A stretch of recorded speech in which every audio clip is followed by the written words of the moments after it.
कि जो धनुष रखा था उस धनुष को जानकी जी ने खेल ही खेल में उठा लिया। किस में उठा लिया? खेल ही खेल में। खेल ही खेल में जानकी जी ने 6 वर्ष की अवस्था में धनुष उठा लिया। अब बताओ 10,000 राजा एक साथ मिलके धनुष को नहीं हिला पाए और 6 साल की उम्र में श्री जानकी जी ने वो धनुष खेल ही खेल में उठा लिया। महाराज श्री जनक ने यह दृश्य देखा, ओहो, उसी समय समझ गए क्या कि मैंने ये सुना था कि अयोध्या में परब्रह्म का जन्म हुआ है, लेकिन जनक आज महसूस हो गया कि तेरे घर में आदि शक्ति का जन्म हो गया है। ये मेरी बेटी सामान्य नहीं है, क्या है? आदि शक्ति है। इसलिए तेरे घर में, तेरे राज्य में आदि शक्ति का जन्म हो गया है। 10,000 राजा जिसको हिला नहीं पा रहे खेली खेल में 6 वर्ष की अवस्था में। 6 वर्ष की अवस्था बहुत ही मासूम अवस्था होती है, लेकिन उठा दिया धनुष। जनक जी ने कहा कि बस बात समझ में आ गई, अब मुझे इस बेटी के विवाह में धनुष को माध्यम बनाना पड़ेगा। वैसे धनुष, बेटी के विवाह में धनुष माध्यम बनता है क्या? कोई औचित्य ही नहीं होता है। जल्दी बोलो, क्या औचित्य है? कौन ऐसा होगा संसार में जो ये कहे कि जो धनुष तोड़े उसी के साथ बेटी का विवाह कर देंगे? भाई, बेटी का विवाह तो उसके साथ हो सकता है कि घर वर कुल जहां होए अनूपा। घर वर कुल, वर की उम्र भी तो होनी चाहिए, तालमेल उम्र से होना चाहिए कि नहीं? ज्यादा से ज्यादा आपकी बेटी से 2-4 साल बड़ा हो वर, जिसके साथ आप विवाह करना चाहते हैं। लेकिन धनुष टूटने का संबंध अवस्था से नहीं है, धनुष टूटने का संबंध बल पौरुष से है। बोलो, है बल पौरुष से कि नहीं? अब मान लीजिए बेटी 18 साल की और आपने कह दिया जो धनुष तोड़े उसी के साथ बेटी का विवाह कर दूंगा। वो 58 साल का पहलवान आके तोड़ दे, तो उस समय ऐसी कंडीशन में तुम क्या विवाह करोगे? और विवाह करोगे तो ईमानदारी से बताओ, निंदा के पात्र बन जाओगे कि नहीं बन जाओगे? गांव में भी निंदा के पात्र बनोगे, रिश्तेदारी में भी निंदा के पात्र बनोगे। और याद रखना, वो कंडीशन हो जाएगी कि लोग अपने दरवाजे पर बिठाना स्वीकार नहीं करेंगे। कितना मूर्ख है कि जिसने 18 साल की बेटी का विवाह 58 साल के साथ कर दिया। इतना भी ज्ञान नहीं है। इसलिए याद रखना, घर वर कुल जहां होए अनूपा, तो करिए विवाह सुता अनुरूपा। लेकिन जनक जी महाराज जैसा बुद्धिजीवी कहता है कि जो धनुष को तोड़ेगा उसी के साथ में अपनी बेटी का विवाह करूंगा। अर्थ समझ में आ रहा है कि नहीं आ रहा है? क्योंकि जनक जी समझ चुके हैं कि मेरी बेटी आदि शक्ति है, और आदि शक्ति है इसलिए धनुष उठा दिया। लेकिन जो परब्रह्म होगा वो धनुष उठाएगा ही नहीं, बल्कि धनुष को तोड़ भी देगा। कंफर्म हो जाएगा कि ये परब्रह्म है, कंफर्म हो जाएगा कि ये परब्रह्म है। बोलो भाई, नहीं परब्रह्म को कैसे खोजते जनक जी महाराज? जैसे मान लीजिए हम कथा कह रहे हैं, आपने कथने मंच, आपको पता लग गया कि कथावाचक भी हैं और क्वालिटी क्या है कथा की ये भी पता लग गया। बोलो भाई, लग गया कि नहीं लग गया? वैसे मंच पर सभी आते हैं कथावाचक, 2-4 तो आते ही आते हैं। क्यों भाई, आते आते हैं कि नहीं? 2-4-5 इस मंच पर तो जब से कथा सन 80 से शुरू हुई, पता नहीं कितने सैकड़ों वक्ता आ गए। क्यों भाई, आ गए कि नहीं आ गए? बड़े बड़े वक्ता आए और आते रहते हैं, चले जाते हैं। लेकिन अकेले किसी को नहीं बुलाया जाता, 2-4 वक्ताओं को बुलाया जाता है। लेकिन बार बार उसी को बुलाया जाता है जो मंच पर सफल हो जाता है। क्यों भाई, उसी को बुलाया जाता है कि नहीं? तो ऐसे ही जनक जी महाराज ने जितने अपने को वीर मानते थे सबको बुलाया, आइए आइए आइए आइए आइए, सबको बुलाया और बीच में रखा है धनुष। अब जनक जी ये समझ रहे हैं कि जो धनुष को तोड़ेगा वो परब्रह्म होगा। कौन होगा? वो परब्रह्म होगा। और बोले जो और राजा आएंगे, बोले वो सब जितने भी राजा होंगे आएंगे, आएंगे जरूर, लेकिन कन्फर्म है कि वो धनुष के पास भी जाएंगे। लेकिन धनुष के पास भी जाकर के वो सफल नहीं हो पाएंगे, क्योंकि ये धनुष को वही उठा सकता है जो आदि शक्ति के रूप में होगा, और इस धनुष को वही तोड़ सकता है जो परब्रह्म के रूप में प्रतिष्ठापित होगा। ये कन्फर्म हो गया। इससे अंदाज लग जाएगा अब राजा तो बहुत आए साहब, बालकांड में कथा आती है कि राजा कितने आए। एक विद्वान बोला 10,000। अरे 10,000 राजा नहीं, 10,000 से ज्यादा आए, कई हजार आए। आप कहो महाराज चर्चा तो 10 ही की है, ये 10 की चर्चा है, लेकिन आए कितने? बोले 10,000 से ज्यादा। फिर धनुष के पास जो गए हैं वो 10,000 है, बाकी जो राजा आए हैं वो धनुष के पास नहीं गए 10,000 से ज्यादा। क्यों? बोले जिनके कछु अरे विचार मन माही,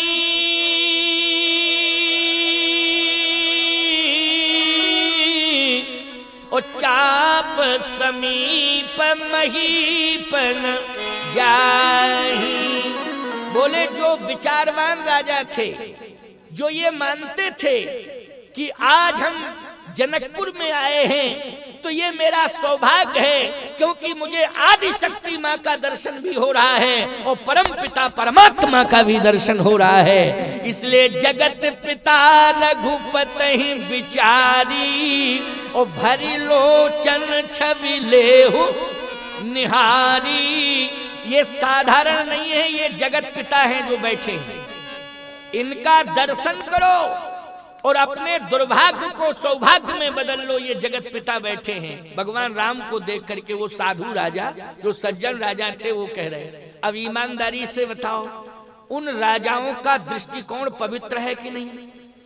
जो परमात्मा के रूप में देख रहे हैं प्रभु राम को, उनका कितना पवित्र दृष्टिकोण है। मैं एक बात कहता हूं, समाज में जाओ तो सकारात्मक दृष्टिकोण लेकर के जाओ। यदि सकारात्मक दृष्टिकोण लेकर के समाज में जाओगे तो समाज का हर प्राणी आपको परमात्मा के रूप में दिखाई देगा कि भैया जड़ चेतन जग जीव जब सकल राम में जान। यदि सकारात्मक दृष्टिकोण होगा और नकारात्मक दृष्टिकोण लेकर के जाओगे तो याद रखना परमात्मा भी बैठा होगा तो वो भी शत्रु के रूप में नजर आएगा। चाहे परमात्मा ही क्यों न बैठा हो, लेकिन किस रूप में नजर आएगा? शत्रु के रूप में नजर आएगा।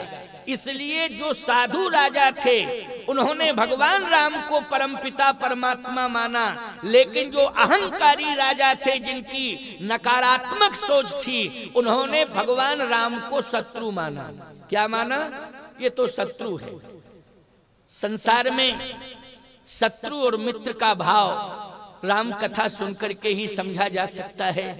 राम कथा तो ऐसा सकारात्मक संदेश देती है कि शत्रु को भी देखोगे तो आपके मन में उसके प्रति मित्रता का भाव आ जाएगा। बोलो आ जाएगा कि नहीं आ जाएगा? क्योंकि शत्रु को सजा देने का अधिकार किसी संसारी मानव को नहीं है। शत्रु को सजा देने का अधिकार तो परमात्मा के हाथ में है। इसलिए मैं कहता हूं कि भगवान राम ने, महात्माओं के हाथ में इतना पावर था कि 3 अंजलि में पूरा समुद्र पी गए अगस्त, लेकिन रावण को टच नहीं किए। बोलो समुद्र के किनारे रहते थे कि नहीं अगस्त जी? और 3 अंजलि में पूरा समुद्र पी गए। कितना बड़ा पावर है। लेकिन रावण को सजा दी क्या अगस्त ने? जब समुद्र पी सकते हैं तो पूरी लंका को क्रोधाग्नि से भस्मीभूत कर सकते थे। बोलो ये ताकत थी कि नहीं? लेकिन अगस्त कहते हैं कि 3 अंजलि में समुद्र पी लेना अलग बात है, लेकिन शत्रु को सजा देना किसी संत के हाथ में नहीं, ये तो भगवंत के हाथ का अधिकार है। इसलिए भगवान से प्रार्थना करूंगा ये व्यवस्था भगवान ही संभालें। तो बोलो जितने राक्षस थे वो लोग किसने मारा उनको? चर्चा यहीं से शुरू हुई थी कि नहीं? किसने मारा? भगवान ने मारा। अभी आप सुनिए जनकपुर की बड़ी अच्छी बात। ये राक्षस हैं सब जो विरोध में हैं, सीता जी के विरोध में, राम जी के विरोध में, जनकपुर के विरोध में। ये सब क्या है? राक्षस हैं। सब बैठे हैं 10,000 की संख्या में। जो विरोधी राजा हैं वो एक साइड में बैठे हैं। भगवान राम सब मंचनते मंचिक सुंदर विशद विशाल, मुनि समेत तय बंध दो बैठा रे महिपाल। अब जनक जी ने देखा कि धनुष रखा है और कन्फर्म है, जनक जी जानते हैं कि इस धनुष को राम जी तोड़ेंगे और कोई तोड़ ही नहीं सकता है। इसलिए पहले से ही सम्मानजनक व्यवस्था बैठने के लिए दी गई। और वो सम्मानजनक व्यवस्था किसको दी गई है? राम जी को सब मंचनते मंचिक सुंदर विसद विशाल मुनि समेत तय बंद दो बैठा रे महिपाल। गोस्वामी जी कहते हैं कि जनक जी ने घोषणा कर दी कि ये धनुष रखा है, जो धनुष को तोड़ेगा उसी के साथ मैं अपनी बेटी का विवाह कर दूंगा। अब तोड़ो। राजाओं ने धनुष को देखा, जनक जी ने भी धनुष को देखा, राजाओं ने भी धनुष को देखा, लेकिन भगवान राम ने धनुष को नहीं देखा। याद रखना, भगवान राम ने धनुष को नहीं देखा। सीता जी ने भी धनुष को नहीं देखा, सीता जी ने तो राम जी को देखा। किसको देखा? राम जी को देखा। और राम जी को देखने के बाद फिर सीता जी ने धनुष की ओर दृष्टिपात किया। लेकिन इन राजाओं ने डायरेक्ट धनुष ही को देखा। और जब धनुष को देखा तो जनक जी ने कहा, देख क्या रहे हो, सीधे जाओ और धनुष को तोड़ो। देखने की क्या जरूरत है?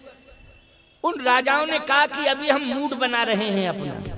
भाई कोई काम करना है तो पहले मूड नहीं बना, मूड ही तो बनाया जाता है। बिना मूड के काम कैसे चलेगा? कहे पहले हम मूड बना रहे हैं, हमें मूड बनाने दो।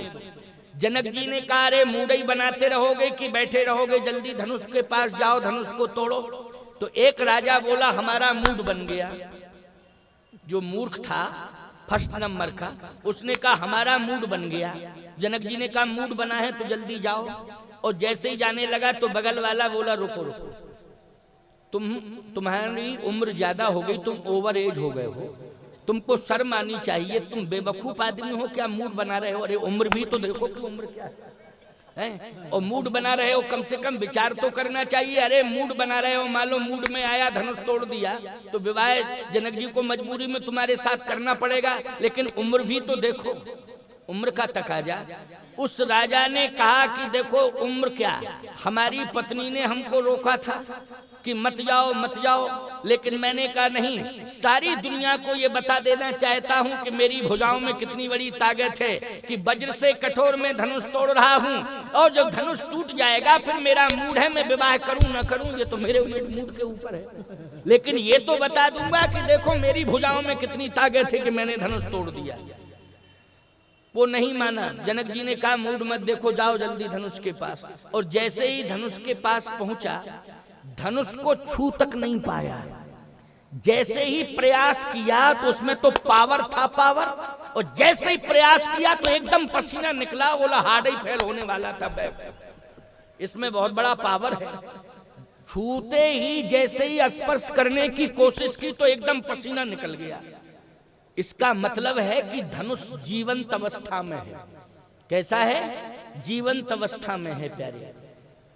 अच्छा, जैसे सर्प पड़ा हो, उदाहरण दे रहा हूं, सर्प पड़ा हो और सर्प के पास आप जाएं छूने के लिए कि ये तो मुर्दा है, लेकिन अगर वो फुसकार लगा दे तो छू नहीं पाओगे, पसीना पहले निकल जाएगा कि नहीं निकल जाएगा? बोलो भाई, छू नहीं पाओगे लेकिन पसीना फुसकार से ही पसीना निकल जाएगा। बोलो निकल जाएगा कि नहीं? तो मुझे लगता है कि जैसे ही छूने की कोशिश की तो धनुष ने ये संकेत दिया उसको, कुछ ना कुछ ऐसा संकेत दिया कि पसीना निकल गया और बैक होके वापस। दूसरा वाला राजा हंसते हुए बोला, कहो पहले रोका था कि नहीं? मूड खराब मत करो, अब तुम्हारा मूड किसी काम का है, गए और काम हुआ नहीं, वापस लौट आए। किसी काम का मूड है? देखो हम जा रहे हैं और हम जा रहे हैं धनुष को तोड़ के आएंगे। हमने पहले ही तुमको रोका था कि धनुष मुझसे टूटना, अगर तुझसे टूटना होता तो मेरा इंतजार कैसे करता? उस राजा ने कहा तुम्हारा मूड है तोड़ने का, तुम जाओ। और जैसे ही आगे बढ़ा तो जिससे नहीं टूटा वो बैक होकर के धनुष की ओर देखता है और कहता है, धनुष मैं आया था लेकिन आपके बल से मैं इतना प्रभावित हो गया हूं कि छू तक नहीं पाया आपको। इसका मतलब है कि संसार में सबसे बड़े बलवान आप हो, लेकिन जो आपके पास जा रहा है इसमें बलबल कुछ नहीं है, ये केवल बलबला रहा है। ये हम जानते हैं क्योंकि हमारा पड़ोसी राजा है, इसमें बलबल कुछ नहीं है, केवल बलबला रहा है। बस आपकी इज्जत भी बच जाए और साथ में मेरी इज्जत भी बच जाए, टूटना नहीं इससे। मेरी भी बचेगी और आपकी भी बचेगी इज्जत, क्योंकि इसमें बलबल कुछ नहीं है।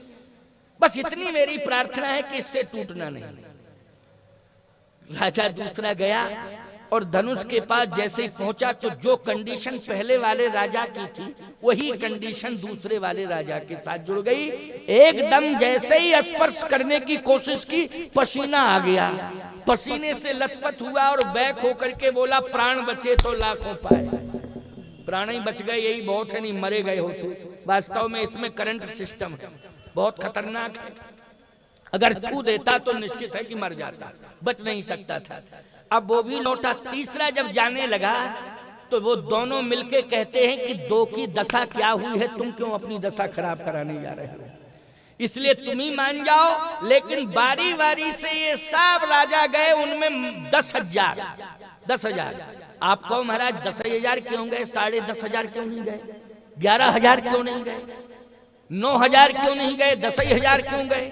तो एक बात आपको बतावें, एक 10,000 जब आप संख्या 10,000 की लिखोगे तो पहले लिखोगे एक के बाद 0, दूसरा 0 रखोगे, फिर तीसरा 0 रखोगे, जब चौथा 0 रखोगे तो 10,000 हो जाएगा।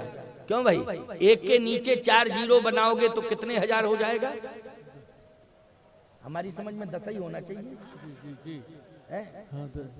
1 लाख तो नहीं हो रहा?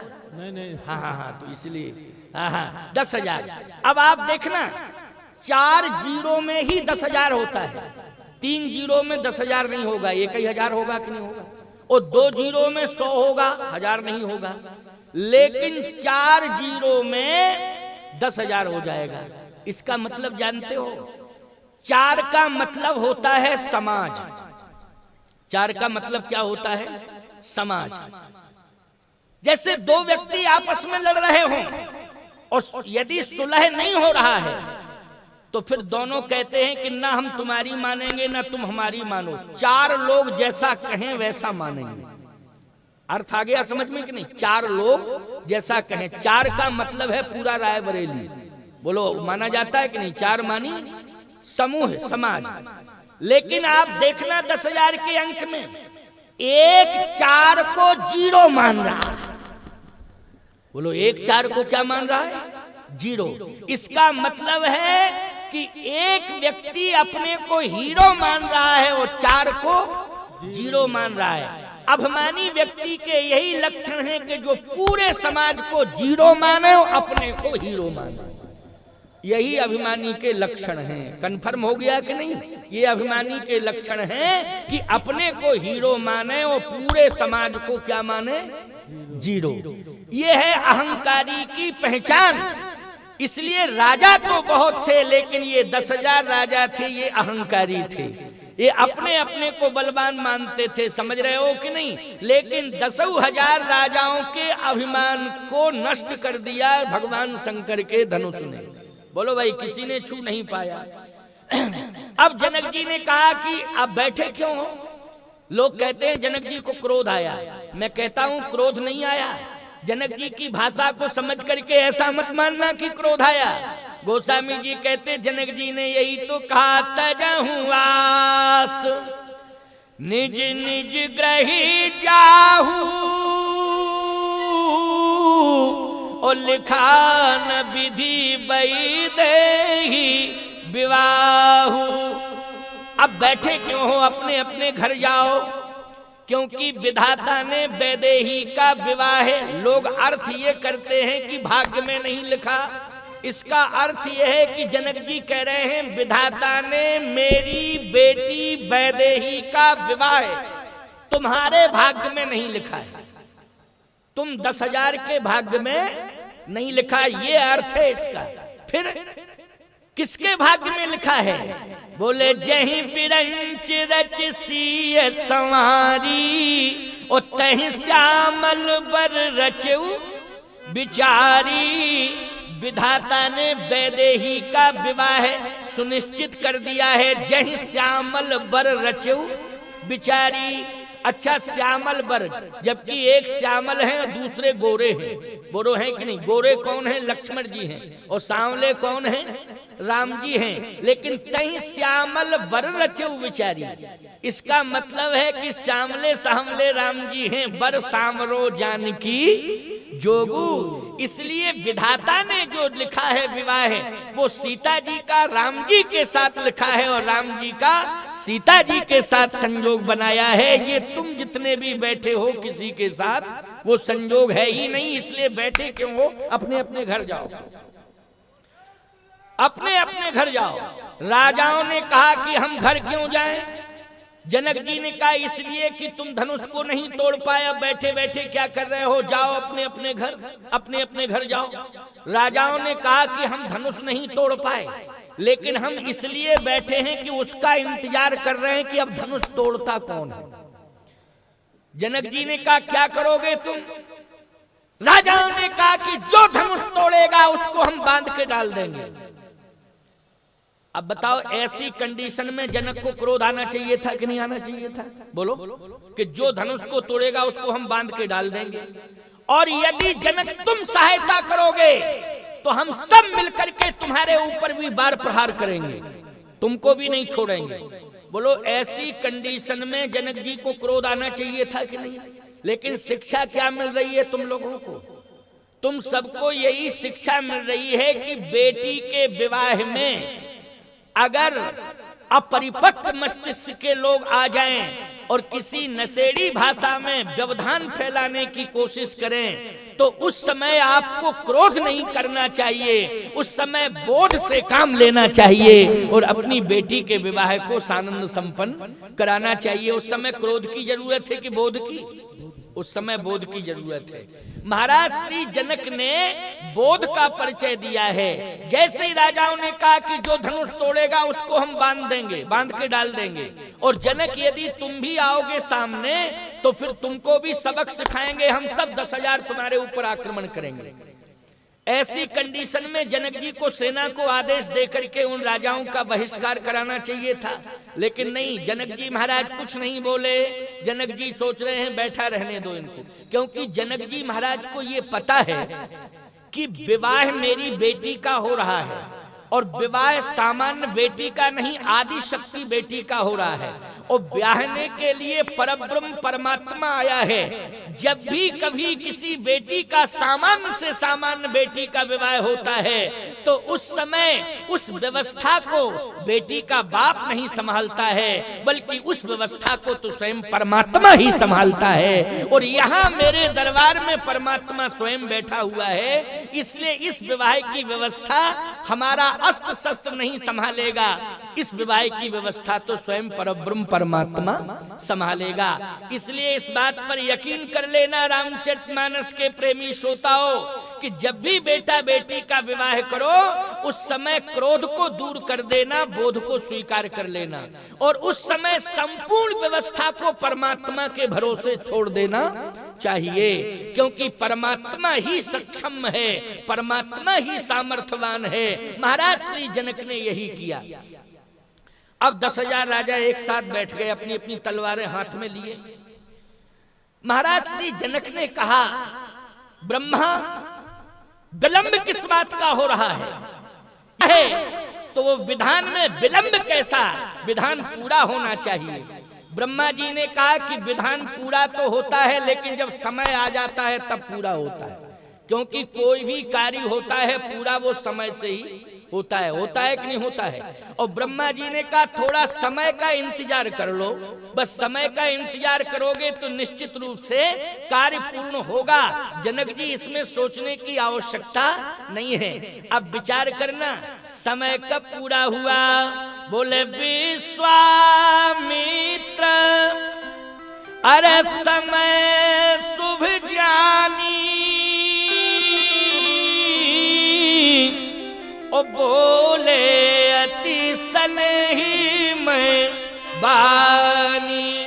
विश्वामित्र जी समय को समझ गए और जैसे समय को समझे तो बोले अति स्नेह में बानी। राम जी से बोले, क्या बोले? उठहु राम, अब बैठो नहीं, उठो। उठहु राम भंजो भव चापा, हे राम उठो,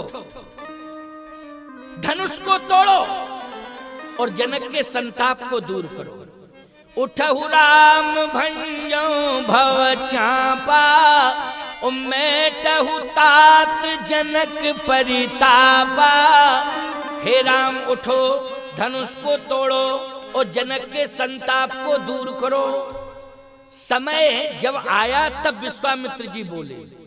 इसका मतलब है जब समय आता है तभी कार्य होता है। समय के पहले कितना ही परेशान तुम हो जाओ, कार्य पूरा नहीं होगा। समय जैसे ही आएगा निश्चित रूप से कार्य पूरा होगा। समय के बारे में ज्ञान कौन देगा? समय के बारे में ज्ञान देने वाली सबसे बड़ी पाठशाला है राम कथा। बोलो कौन सी पाठशाला है? राम कथा। ये राम कथा रूपी पाठशाला में आप बैठे, ये समय का बोध जो इसकी प्रेरणा आपको दी जा रही है, बोलो ये किस पाठशाला में दी जा रही है? आध्यात्मिक पाठशाला में, राम कथा की पाठशाला में ये बोध दिया जा रहा है। इसलिए मैं कहता हूं कि समस्याएं बड़ी बड़ी आएंगी, हताश और निराश होने की आवश्यकता नहीं है। तुम तो संतों की सभा में पहुंच जाना और संतों का सत्संग सुन करके एक एक शब्द को अपने हृदय में हृदयस्थ कर लेना। जब कभी कोई समस्या तुम्हें चुनौती देने लग जाए तो संतों का शब्द निश्चित रूप से तुम्हारे लिए बहुत बड़ा सहायक बन जाएगा, बहुत बड़ा समाधान का सहयोगी बन जाएगा। इसलिए संतों का एक एक शब्द सुनना चाहिए। आज संत विश्वामित्र जी महाराज की वाणी पर ध्यान दिया भगवान राम ने और कहा, हे राम उठो, विश्वामित्र समय शुभ जानी और बोले अति स्नेह में बानी। उठहु राम भंजो भव चापा उमेटहु तात जनक परिताप। हे राम उठो, धनुष को तोड़ो, जनक के संताप को दूर करो। भगवान राम ने जैसे ही हाथ जोड़ के प्रणाम किया था, देखो विनम्रता। मैं यही तो कहता हूं कि कोई भी बड़े से बड़ा कार्य करो, विनम्रता को साथ लेके चलो। अकड़ना मकड़ना ठीक नहीं होता है। आजकल लोग साथ लेके चलते हैं अपनी योग्यता को, और योग्यता का जब प्रदर्शन करते हैं सफलता में तो अभिमान आ जाता है। बोलो आ जाता है कि नहीं? मैं कहता हूं कि कोई भी बड़ी से बड़ी सफलता आपको हासिल करना है, अपने साथ विनम्रता लेकर के चलो। और जब विनम्रता लेकर के तुम चलोगे तो मैं सत्य कह रहा हूं कि वही विनम्रता परमात्मा का स्वरूप धारण कर लेगी और बड़ी से बड़ी प्रतिकूलताएं अनुकूलता में परिणित हो जाएंगी। ये विनम्रता का परिणाम होगा। विनम्रता। अच्छा बोलो भैया, कोई व्यक्ति अगर लड़ने के लिए आ रहा है, उस समय आप अकड़ोगे मकड़ोगे तो विवाद बढ़ेगा कि नहीं बढ़ेगा? बढ़ेगा कि नहीं? बढ़ेगा। और यदि आपके साथ विनम्रता है और कोई व्यक्ति अगर आप पर प्राणघातक हमला भी करना चाहेगा, लेकिन विनम्रता वो शस्त्र है प्यारे कि मैं दावे के साथ कह रहा हूं, मारना है अगर किसी को तो मार दो एहसान से, फायदा क्या मिलेगा? अगर मार दोगे जान से, बदला ले सकता है जान का मारा हुआ, सिर उठा नहीं सकता एहसान का मारा हुआ। यदि आपके जीवन में विनम्रता है तो विनम्रता निश्चित रूप से आपको सफलता दिलाएगी ही दिलाएगी। और यही हुआ जनकपुर में। भगवान राम को सफलता अगर मिली है तो विनम्रता के बल पर मिली। बोलो कुठार के बल पर मिली कि हथियार के बल पर मिली कि तलवार के बल पर मिली कि सुंदर व्यवहार के बल पर मिली? बोलो सुंदर व्यवहार के बल पर राम जी को सफलता मिली। अब देखो प्रमाण दे रहा हूं सफलता का। गुरु ही प्रणाम मनई मन कीन्हा। गुरु जी को प्रणाम करके राम जी चले। और कैसे चले? सही जई चले अरे सकल जग स्वामी, मनों मत बर कुंजर गान। राम जी सहज ही चले, बिल्कुल सरलता लेकर के भगवान चले। ये राजा जो जा रहे थे ये सहज भाव से नहीं जा रहे थे, अकड़ मकड़ के जा रहे थे। बोलो जा रहे थे कि नहीं? और राम जी सहज ही चले सकल जग स्वामी, पूरे संसार के मालिक हैं लेकिन सहज भाव से जा रहे हैं। वो आजकल घर में नहीं है कुछ समझ रहे कि नहीं? खाकपति और जा रहे हैं ऐसे जैसे भोलेनाथ विश्वनाथ जा रहे हैं, पूरे संसार के नाथ जा रहे हो, ऐसे चलते हैं। सावधान, विनम्रता लेकर के जब चलोगे तो ये धरती आधार बन जाएगी तुम्हारे लिए, और यदि अकड़ के मकड़ के चलोगे तो ये धरती भार बन जाएगी तुम्हारे लिए, तुम्हें भार मान लेगी। याद रखना, तुम्हारा कोई कार्य सफल नहीं होगा यदि तुम्हारे जीवन में अकड़ना ऐंठना बना रहेगा। विफलता ही विफलता हाथ लगेगी। इन राजाओं के जीवन में विफलता ही